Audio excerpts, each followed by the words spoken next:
Selamat pagi, Prof. Tasrif, Pak Ridwan, lalu tadi ada juga Pak Dekan. Terima kasih atas undangannya untuk bisa kami menyampaikan beberapa yang kami pelajari sejauh ini untuk dibagikan ke rekan-rekan mahasiswa, baik begitupun juga dengan rekan-rekan staf Unhas gitu di bidang condensed matter physics. Di pagi ini saya mewakili tim akan memulai dengan suatu pengantar tentang density functional theory, satu metode yang uh, banyak kami gunakan di dalam keseharian riset kami gitu. Tapi berhubung uh, ini hanya pengantar, jadi kami coba membawakannya dengan ringan saja dulu, sehingga harapannya teman-teman bisa tahu big picture dari density functional theory. Nah, lalu nanti mungkin bila ada waktu lain atau mungkin jalur pribadi gitu untuk diskusi, kita bisa diskusi untuk hal yang lebih detail gitu. Baik, perkenalkan nama saya Sasvan Armanwela, biasa dipanggil Arman juga, dari Pusat Riset Fisika Kuantum. Jadi akan memulai topik yang pertama. Sebelumnya saya saya beritahu dulu mengenai background pendidikan saya. Jadi saat ini saya memang tergabung di dalam Pusat Riset Fisika Kuantum bersama dengan Pak Edi dan Pak Ridwan gitu sebagai peneliti ahli muda. Saya mengawali pendidikan saya di ITB, mengambil jurusan fisika, juga sama dengan Pak Edi dan Pak Ridwan. Kemudian melanjutkan, jadi awalnya memang bukan material tapi instrumentasi. Kemudian di jenjang master baru saya masuk ke dalam computational material di Kanazawa dan ITB, dan untuk S3 saya lanjutkan di Osaka University. Kemudian ada beberapa pengalaman kerja dari mulai 2011, mulai dari CITA ITB, satu kayak pusat riset kecil mengenai instrumentasi dulu, lalu sempat juga menjadi asisten akademik dari 2014 sampai 2020, walaupun di tengahnya waktu itu di Osaka juga sempat jadi asisten riset dan teaching assistant ya. Dan baru bergabung di LIPI pada tahun 2020 hingga saat ini. Udah dikenal sebagai BRIN. Lalu topik penelitian yang banyak saya tekuni belakangan ini terkait dengan termoelektrik, katalis, baterai, sensor gas, dan beberapa hal yang lain. Tapi semuanya itu dilakukan dengan pendekatan komputasi gitu. Jadi itu sedikit background dari saya pribadi. Lalu ini saya ingin juga perkenalkan 2 dari 5 kelompok riset yang ada di Pusat Riset Fisika Kuantum. Biasanya kami menamakan diri kami karena ini ada 2, itu kuasi ya. Jadi mungkin kalau teman-teman mahasiswa yang sudah mendapatkan modul, ada istilah kuasi, itu gabungan antara kelompok riset teori materi kuantum, itu kelompok riset dari Pak Edi dan juga Pak Ridwan, dengan kelompok riset yang tempat saya bergabung, yaitu kelompok riset simulasi kuantum. Nah, kami sangat terbuka untuk rekan-rekan mahasiswa maupun Bapak Ibu staf Unhas untuk kemudian berkolaborasi dengan mengerjakan beberapa topik yang mungkin bersesuaian dengan kami, yaitu tentang electronic structure calculation, katalis, baterai, bahkan sekarang kami juga mengerjakan tentang quantum optik, quantum foundation, dan quantum algorithm gitu. Jadi bisa dilihat untuk detail dari pekerjaan atau riset dari masing-masing peneliti di situs quantumresearch.id. Nah, kemudian ya kita mau masuk ke dalam density functional teorinya. Apa yang saya sampaikan hari ini itu saya ambil dari buku yang juga dikarang oleh Pak Ridwan bersama timnya dari Tohoku University, yaitu Quantum Espresso Course for Solid State Physics. Buku ini sangat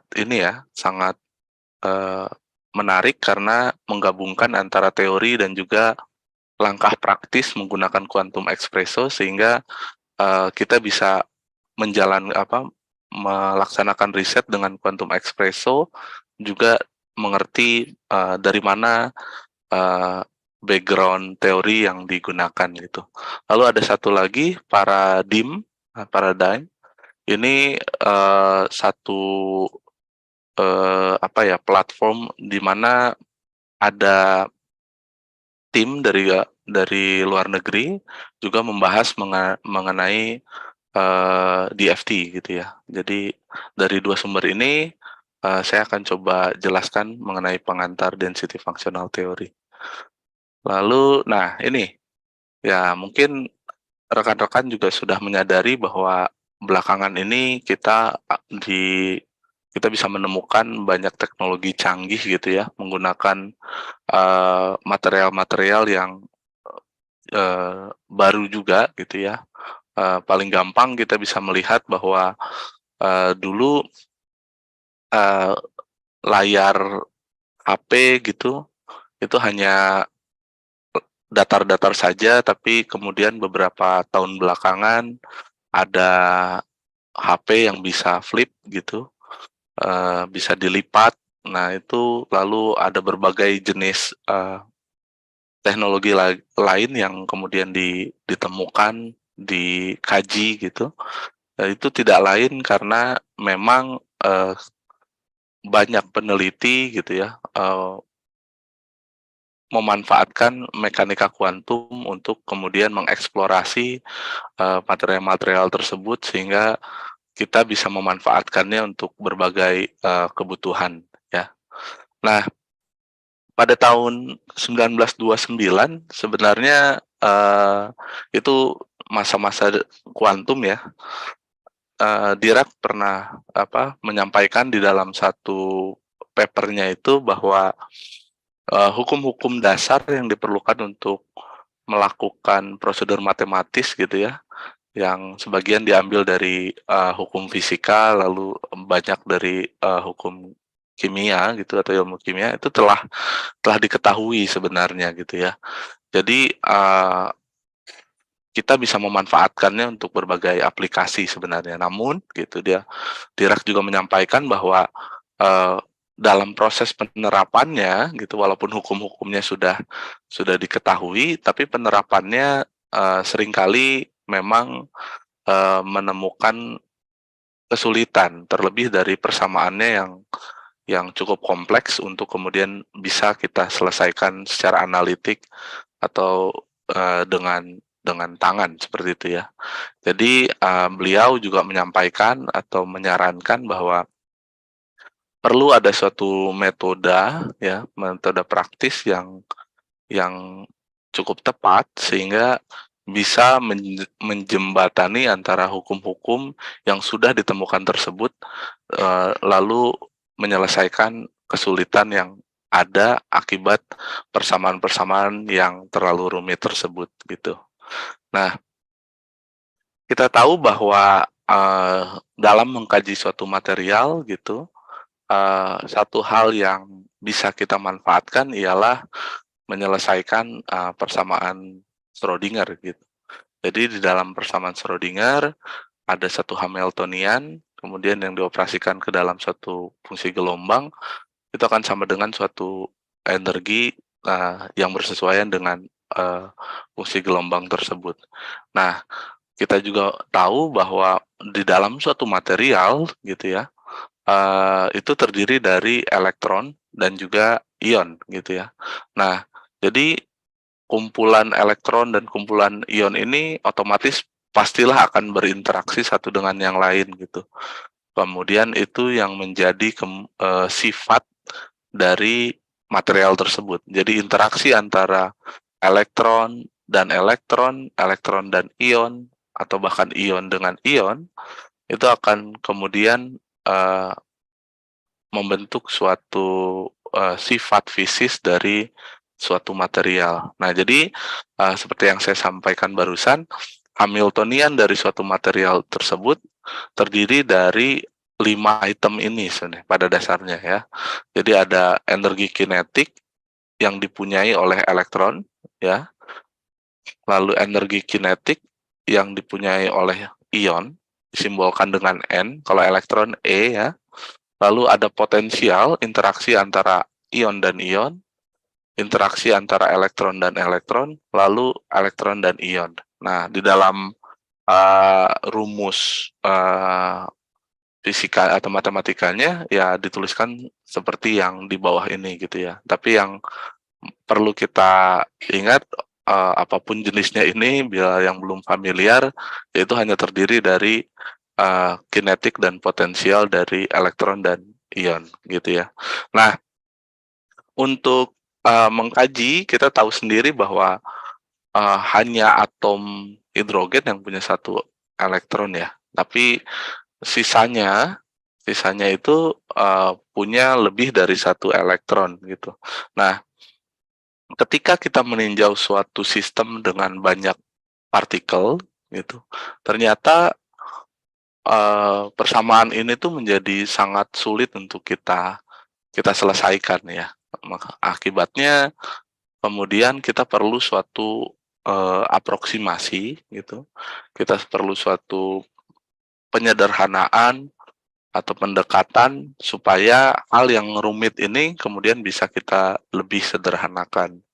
Nah, salah satunya ialah yang disebut dengan aproksimasi Born-Oppenheimer. Ini mengambil fakta bahwa massa ion itu jauh lebih besar dari massa elektron gitu ya. Kita bandingkan bahwa biar sebagai gambaran aja ya, maksudnya jika ion itu ukurannya seluas stadion bola, ya elektron itu hanya sebesar bola itu sendiri gitu. Jadi perbandingannya cukup jauh sehingga pergerakan dari ion itu tidak cukup berarti jika dibandingkan dengan pergerakan bola itu sendiri gitu. Jadi bukan berarti ion tidak bergerak, ion bergerak, tapi pergerakannya tidak cukup berarti jika dibandingkan dengan pergerakan elektron. Nah, otomatis tadi yang kita punya 5 komponen Hamiltonian itu kemudian kita bisa reduksi ya. Salah satunya dari yang barusan kita bahas bahwa massa elektron jauh lebih besar sehingga kecepatannya bisa kita anggap 0 atau dia diam gitu ya. Karena dia diam berarti komponen kinetik dari ion itu bisa kita hilangkan atau kita anggap 0 seperti itu ya. Nah, lalu karena ion-ion tersebut diam, otomatis kita mempunyai komponen dari potensial antar ion, jadi interaksi antar ion dan ion menjadi suatu konstanta saja karena dia ada di posisi yang sama terus gitu ya. Jadi bagian yang warna merah itu kita anggap 0, lalu bagian yang warna biru bisa kita anggap 0 atau bisa kita buat menjadi sebuah konstanta. Nah, alhasil kita punya hidrogen sekarang hanya dari komponen kinetik elektron, lalu potensial antara elektron dan elektron, lalu elektron dan ion, seperti itu.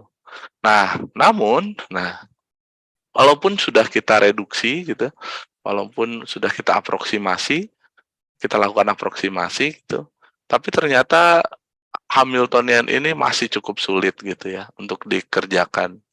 Nah, sebagai contoh seperti ini. Misalnya kita ingin meninjau suatu kristal silikon gitu.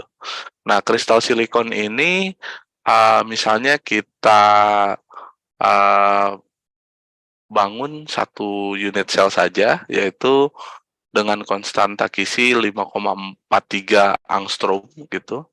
Nah, lalu unit sel yang berbentuk kubik itu kita kita buat mesh atau kita potong, kita bagi dengan kotak-kotak yang kecil, di mana lebar mesh-nya sekitar 0,1 angstrom gitu. Otomatis kita punya node, kita sebut node ya, yang bagian biru ini. Kita punya node itu jumlahnya ini volume dibagi 4, lalu dibagi dengan lebar mesh gitu. Nah, dan kita tahu juga di dalam primitive cell yang kita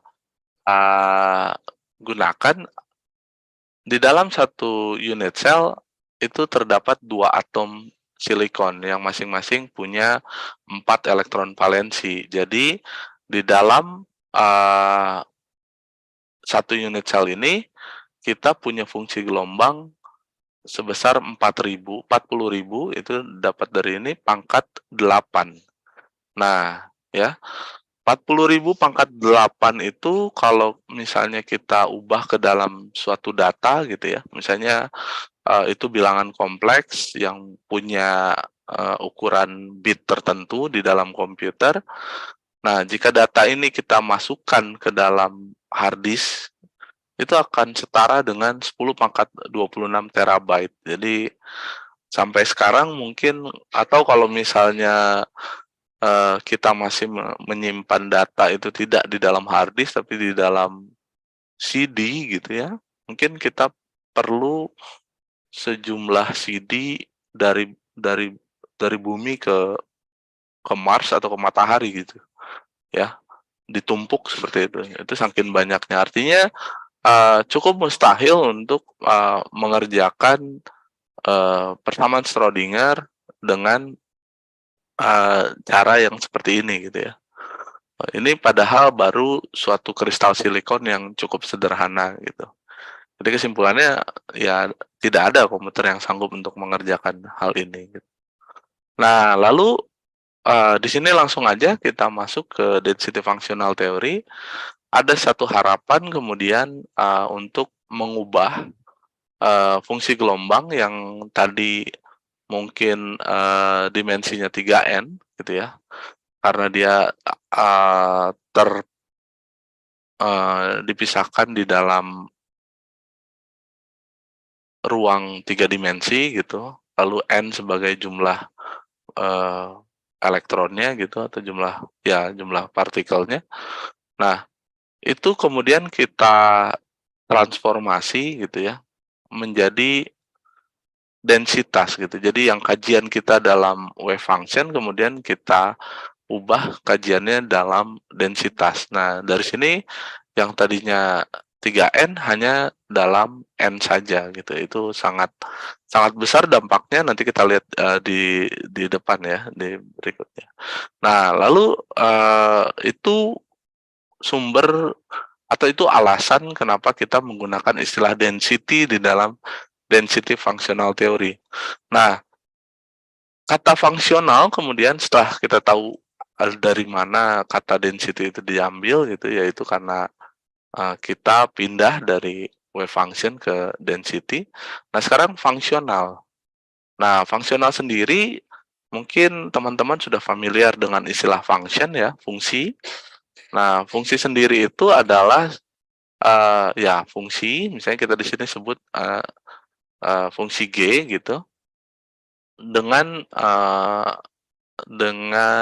apa ya istilahnya ya, parameter atau variabel bebasnya X gitu ya. Jadi variabel yang dibutuhkan fungsi ini ya, atau argumen yang dibutuhkan di dalam fungsi ini itu berupa angka gitu ya.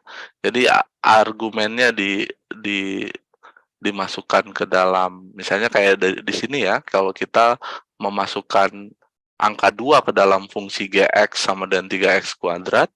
Nah, 2 ini kemudian akan menggantikan nilai X menjadi 12 gitu ya. Nah, di sini G2 mempunyai nilai 12. Jadi argumennya berupa bilangan dan keluarannya berupa bilangan.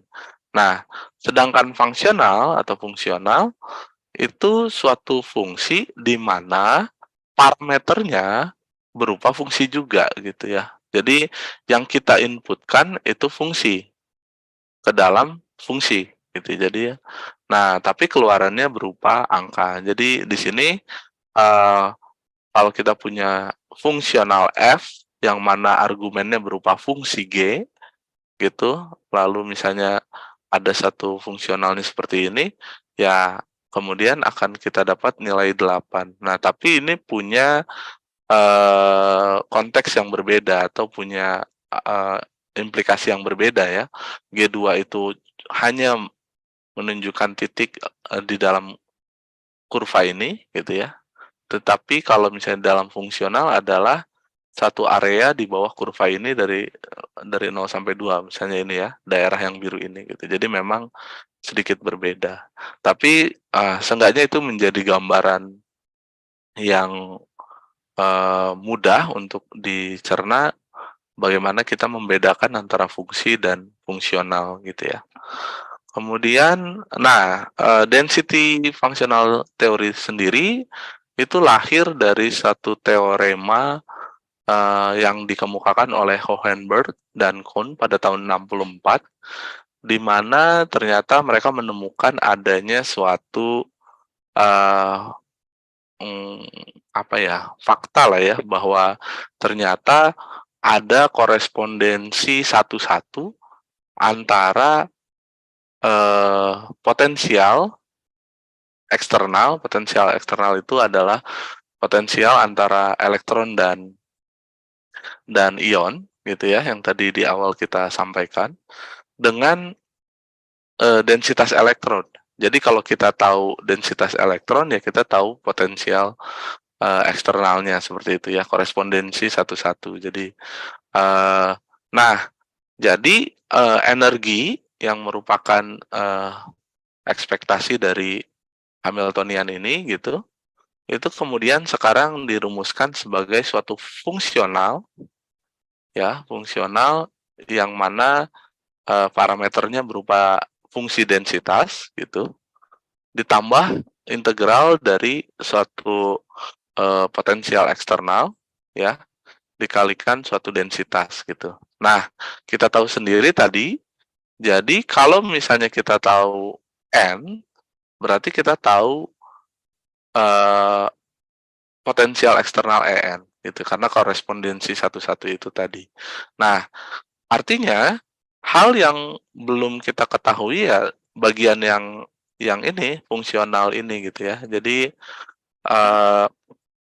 di dalam teorema ini ada satu hal yang menarik, yaitu karena tadi kita tahu densitasnya, berarti kita tahu eksternal potensialnya, berarti ada sekian banyak variasi densitas dengan yang korespon terhadap eksternal potensial.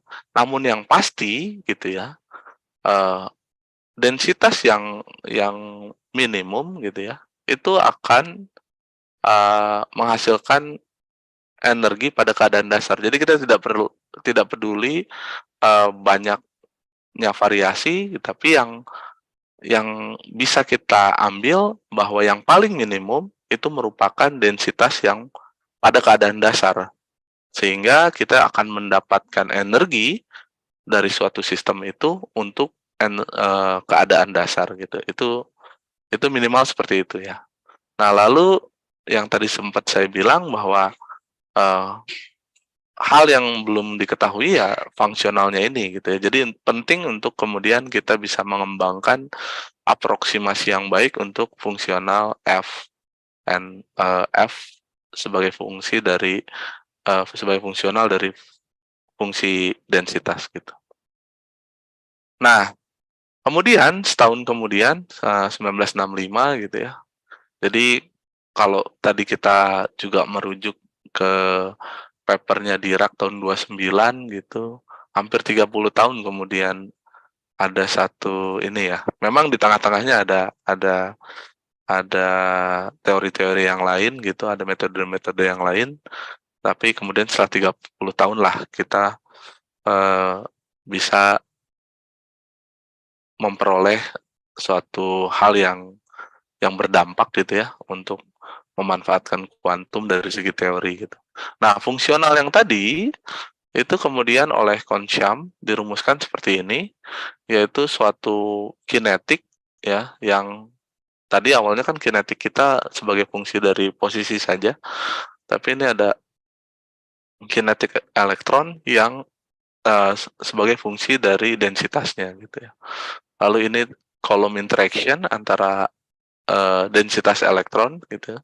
Dan terakhir ada satu bagian yang menyangkut tentang exchange and correlation. Jadi elektron itu kan bisa interaksinya exchange atau correlation gitu ya. Di mana densitas sendiri dirumuskan sebagai satu somasi atau penjumlahan dari suatu yang kita sebut nanti sebagai fungsi gelombang Kohn-Sham gitu ya. Nah, di sini kita bisa juga melihat bahwa Kohn-Sham mengasumsikan bahwa interaksi atau misalnya setiap elektron itu tidak berinteraksi. Di sini tidak karena dia hanya menjumlahkan dari setiap elektron saja ya. Jadi perumusan ini mengisyaratkan bahwa ada asumsi bahwa elektron itu tidak berinteraksi gitu ya. Nah, kemudian dengan menggunakan syarat variasi, yaitu kita mengambil turunan energi terhadap densitas sama dengan 0, nanti kita akan menemukan energi terendahnya gitu ya. Dan singkatnya kita akan menemukan satu persamaan yang saya buat menggunakan warna merah ini. Inilah yang kemudian disebut dengan persamaan Kohn-Sham. Nah, berbeda dengan persamaan Schrödinger, tapi bentuknya mirip gitu ya. Ada komponen kinetik, ada komponen potensial, lalu ada fungsi gelombang, ini ada energi dan fungsi gelombang lagi. Nah, tapi ini kita sebut bukan fungsi gelombang yang seperti yang pertama tadi, ini adalah fungsi gelombang Kohn-Sham gitu ya. Nah, potensialnya terdiri dari satu potensial yang ini interaksi, maksudnya antara elektron dan ion, lalu ada Hartree potensial, ini harusnya ada N lagi, satu lagi ya, Hartree potensial, interaksi antar densitas elektron, lalu ada exchange correlation yang seperti saya sampaikan tadi. Nah, tapi kenapa kemudian ini saya buat warnanya berbeda, itu karena hanya bagian ini yang menjadi puzzle di dalam DFT gitu ya. Jika yang lain udah bisa dirumuskan secara eksak, hanya bagian exchange correlation yang sampai saat ini masih misterius gitu ya, masih belum ada perumusan eksak untuk exchange correlation.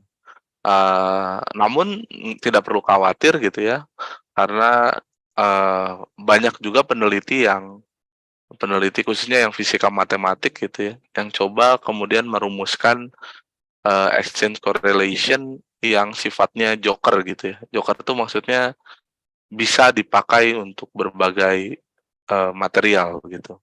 Sejauh ini biasanya exchange correlation yang ada itu hanya cocok untuk material tertentu gitu ya.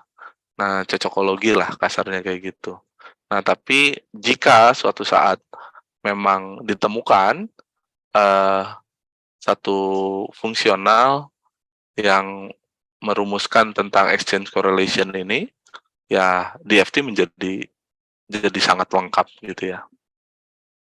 Kemudian, nah lalu bagaimana menyelesaikan persamaan tadi gitu ya, setelah kemudian eee, kita mengetahui bahwa sekarang kajian kita berupa berupa, densitas bukan lagi wave function gitu.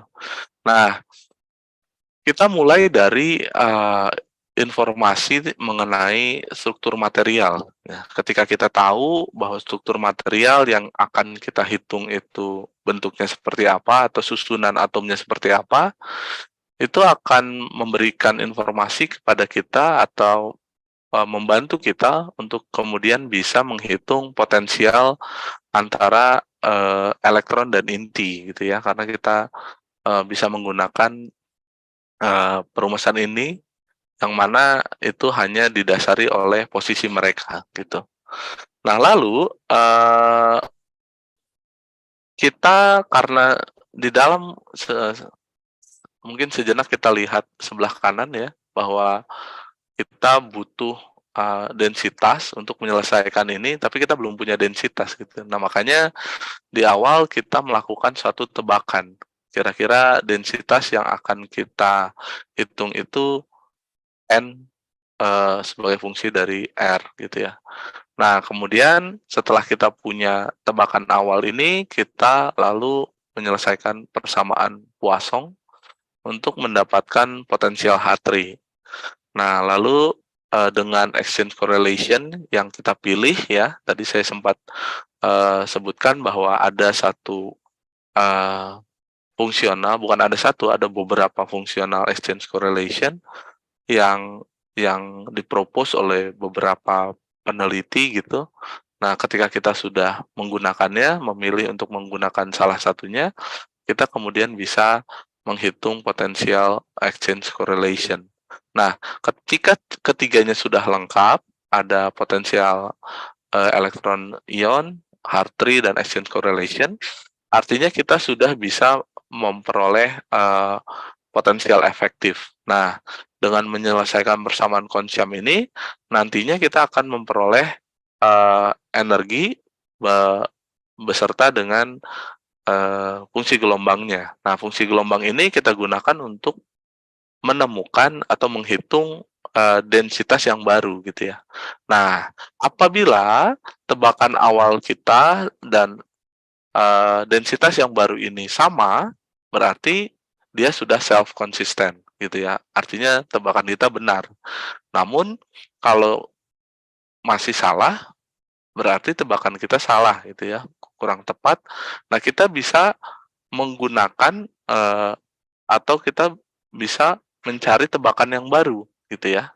Nah, namun biasanya daripada menggunakan tebakan yang baru, ada juga satu metode yang kita mencampurkan antara tebakan lama dan densitas yang baru. Jadi dicampur. Misalnya ada berapa persen yang kita ambil dari tebakan lama, tebakan awal dicampur dengan berapa persennya dari tebakan baru gitu ya. Baru kemudian diulangi sampai kita menemukan bahwa hasil yang kita tebak apa sih densitas yang tebakan awal itu sama dengan densitas yang dihasilkan dari persamaan Kohn-Sham ini. Nah, selanjutnya ya kita bisa menghitung banyak properti ketika kita tahu wave function-nya dan energinya seperti itu ya. Jadi ini langkah perhitungannya. Lalu, nah ini tadi sempat saya bilang bahwa riset yang masih tersisa dalam pengembangan DFT adalah bagaimana mengkonstruk atau menyusun suatu fungsional exchange correlation yang akurat. Nah, di sini ada istilahnya tangga Yakub gitu ya, Jacob, di mana makin ke atas, kalau ini kan biasanya bumi dan surga gitu ya. Nah, di sini tuh wilayah yang dengan akurasi rendah menuju ke surganya akurasi gitu ya. Jadi ada tangga-tangga yang mana makin ke atas akurasinya makin tinggi, tapi kemudian kesulitannya pun makin tinggi gitu ya. Jadi di sini terbalik, makin ke bawah uh, itu makin mudah gitu. Nah, di sini fungsional yang pertama kali di konstruk itu disebut dengan LDA atau ada juga disebut local spin density approximation gitu ya. Untuk di situ yang kita butuhkan ya atau yang diambil sebagai suatu fungsi fungsional itu hanya menyertakan input berupa densitas ya. Nah, itu LDA. Mungkin beberapa teman-teman mahasiswa yang sudah pernah juga berkecimpung di DFT mungkin kenal dengan LDA dan GGA gitu ya. Lalu GGA itu gradien ya.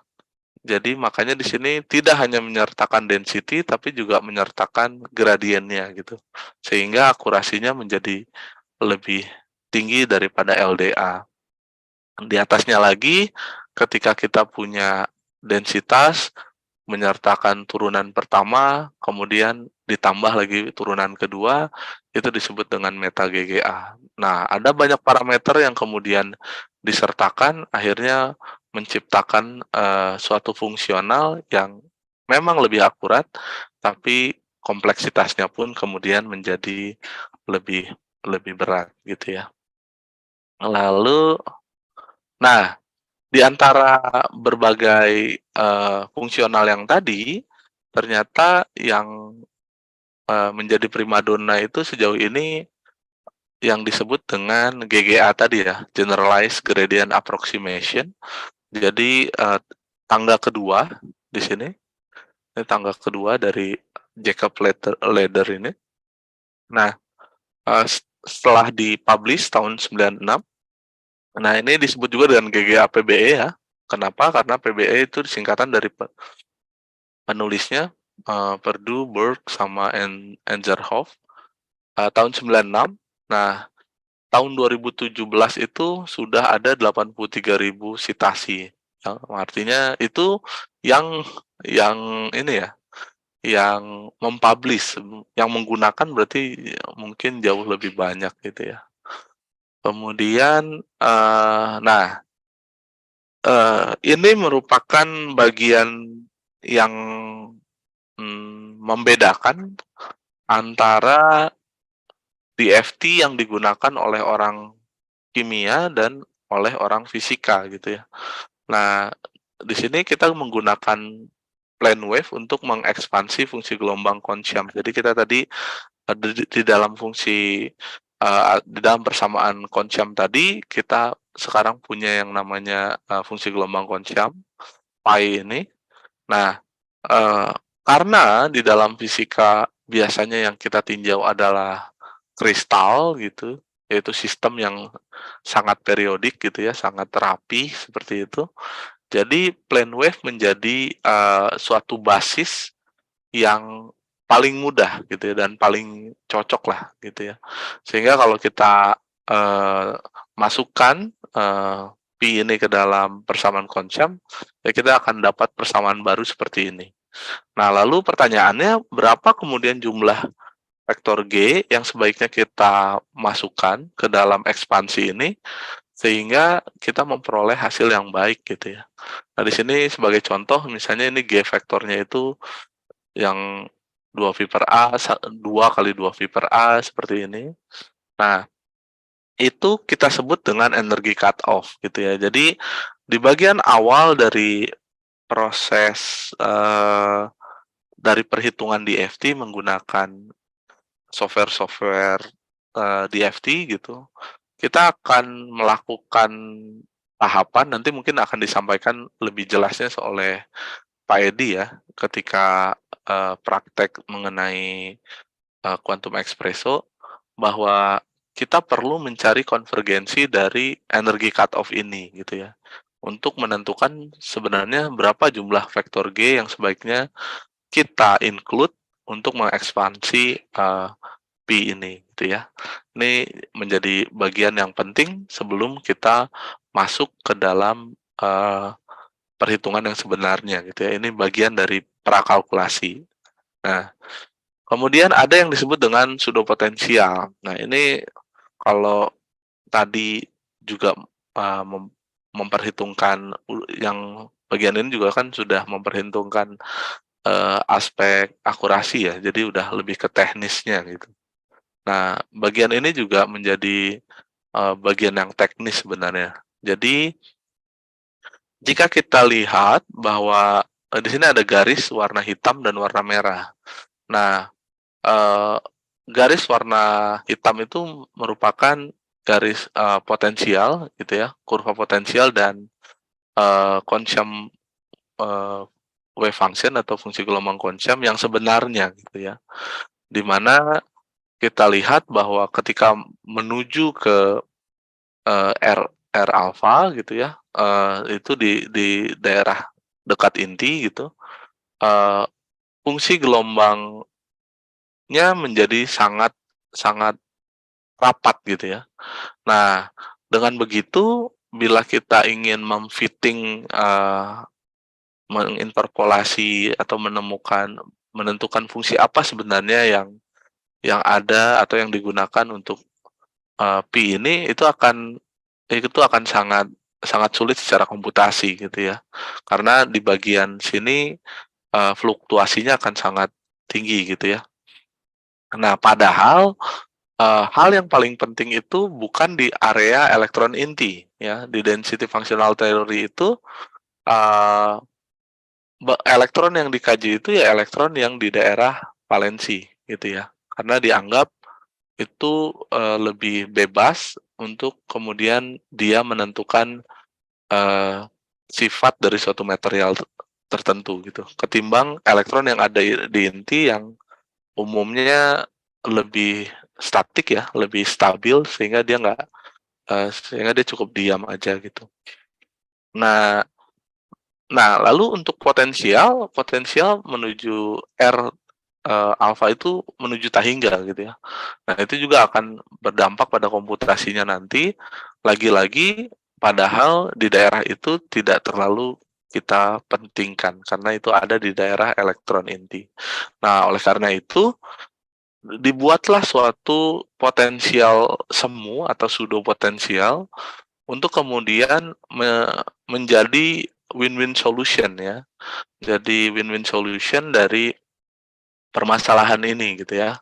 Jadi permasalahannya di bagian ini tidak penting tapi ternyata menyusahkan, akhirnya digantilah dengan fungsi yang lain yang mana di bagian area elektron inti menjadi lebih mudah tapi tidak mengurangi akurasi untuk daerah yang area elektron valensi gitu. Jadi idenya seperti itu. Makanya kemudian disebut dengan pseudopotensial ya. Jadi kita tidak lagi menggunakan yang asli tapi yang semu, namun di area elektron valensi dia kurvanya harus sama dengan yang asli seperti itu. Nah, contoh dari pseudopotensial itu ada yang namanya non-conserving dan ultrasoft gitu. Nah, lalu bagaimana dampak di FT ya sejauh mulai dari ditemukannya pada tahun 64 gitu ya. Konsum sendiri Hohenberg-Kohn ini HK itu dari tahun 64, kemudian citasinya udah hampir, ini kita lihat ini per tahun ya. Jadi kalau kita di sini aja udah 1000 gitu ya. Mungkin sangat banyak, apalagi di sini uh, Konsyam lebih banyak lagi gitu. Nah, di bagian ini adalah fungsional-fungsionalnya ya, yang kita bisa lihat yang tadi. Jadi fungsional PBE mulai ditemukan tahun 96, sekarang citasinya itu tahun 2010 ini, itu hampir 5.000 per tahun gitu ya. Jadi dampaknya memang sangat signifikan ketika memang sudah ditemukan ya, karena kasarnya sekarang kita bisa menggunakan komputer rumahan gitu ya untuk menghitung silikon yang tadi mustahil kita hitung gitu ya. Jadi makanya dampaknya menjadi sangat besar gitu.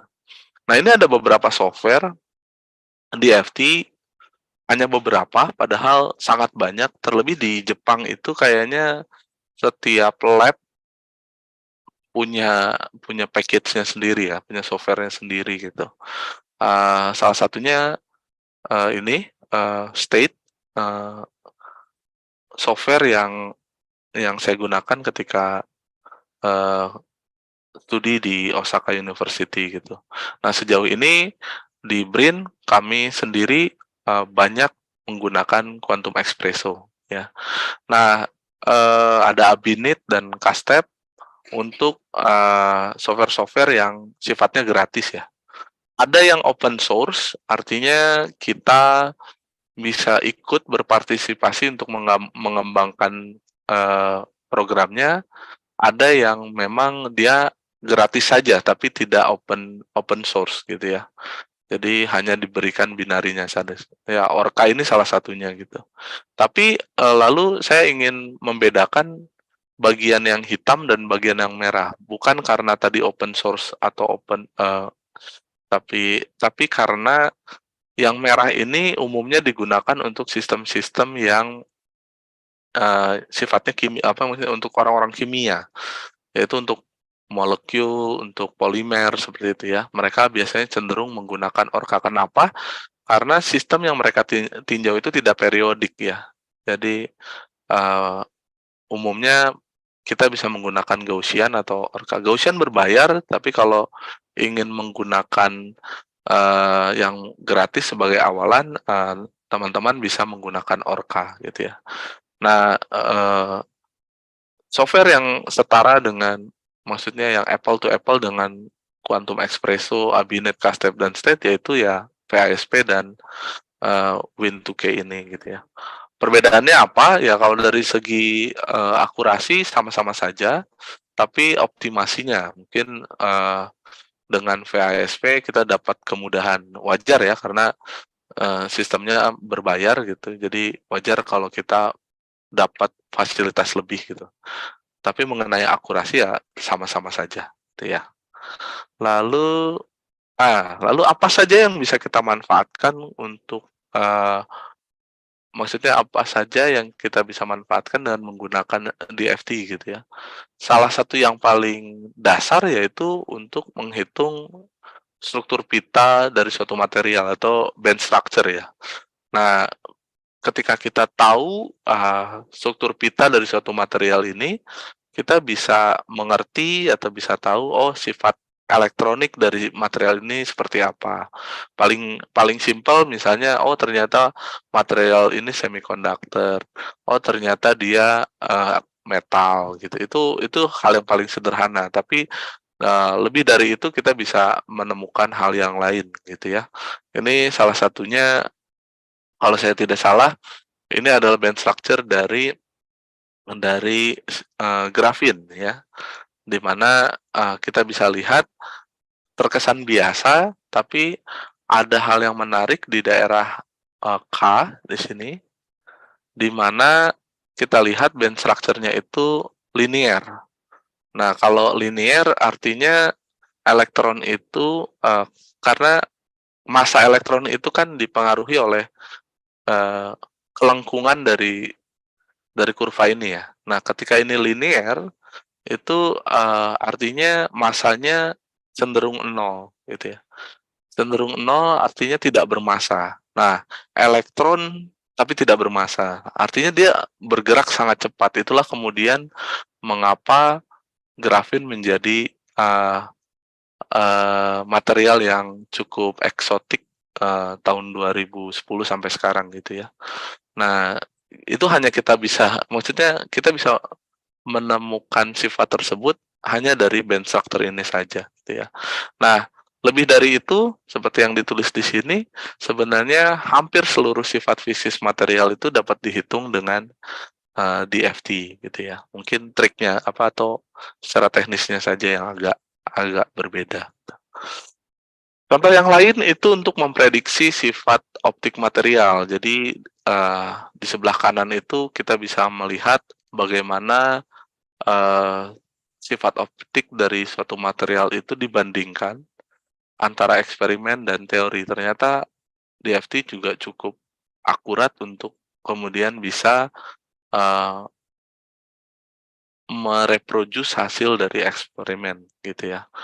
Jadi, banyak juga kondisi di mana orang eksperimen menemukan sesuatu, tapi mereka tidak mengerti alasannya apa. Nah, kita sebagai orang, teori komputasi, pertama-tama ya kita harus mereproduce dulu apa yang mereka kerjakan, dari situ kita kemudian bisa menjelaskan, "Oh ternyata, ini akibat ini," atau contoh paling gampang seperti ini, memang ini terkesan sama gitu ya, tapi ada sedikit perbedaan di bagian sini. Nah itu kemudian bisa kita diskusikan dengan orang eksperimen mengapa hal itu bisa terjadi.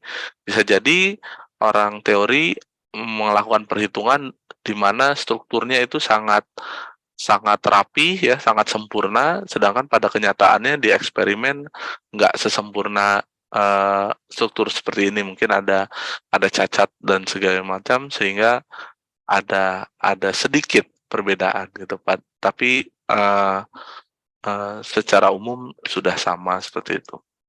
Ini prediksi yang lain, prediksi untuk sifat transport material. Jadi mobilitas elektron itu ditinjau sebagai fungsi dari suhu dan kita lihat bahwa dia benar-benar bisa mereproduce hasil eksperimen gitu. Ini yang menarik lagi yaitu prediksi material baru gitu ya. Jadi kita punya tabel periodik seperti ini. Jadi kalau kita mau iseng-iseng gitu, kira-kira uh, CS dicampur AG, campur BI, campur BR dengan stokiometri tertentu dan kira-kira bentuknya seperti itu, lalu kita hitung dengan DFT, ya bisa jadi kita menemukan material yang bisa kemudian kita tawarkan ke orang eksperimen. Nih, kami menemukan satu material, kalau dia bentuknya seperti ini dan tersusun oleh elemen seperti ini, dia ternyata punya sifat yang menarik nih gitu. Nah, dari situ apakah kemudian orang eksperimen bisa membuatnya? Nah, itu juga ya, jadi tidak tidak satu arah ya, tidak antara uh, orang teori saja yang menjelaskan orang eksperimen, tidak seperti itu, tapi orang teori juga bisa memberikan input untuk orang eksperimen seperti itu. Nah, hal lain itu contoh pemanfaatan yang lain yaitu untuk mereproduce hasil STM ya. Ini ada STM image, scanning tunneling microscopy.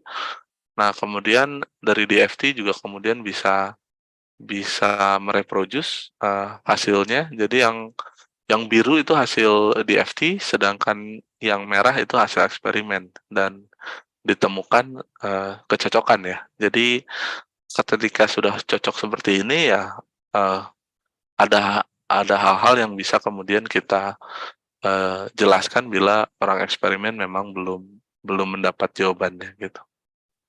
Nah, lalu mungkin sebentar lagi akan selesai uh, tentang revolusi simulasi material. Jadi ada 3 teknologi katanya yang akan menciptakan triliunan dolar ya untuk dekade berikutnya, yaitu kombinasi antara teknik simulasi gitu ya.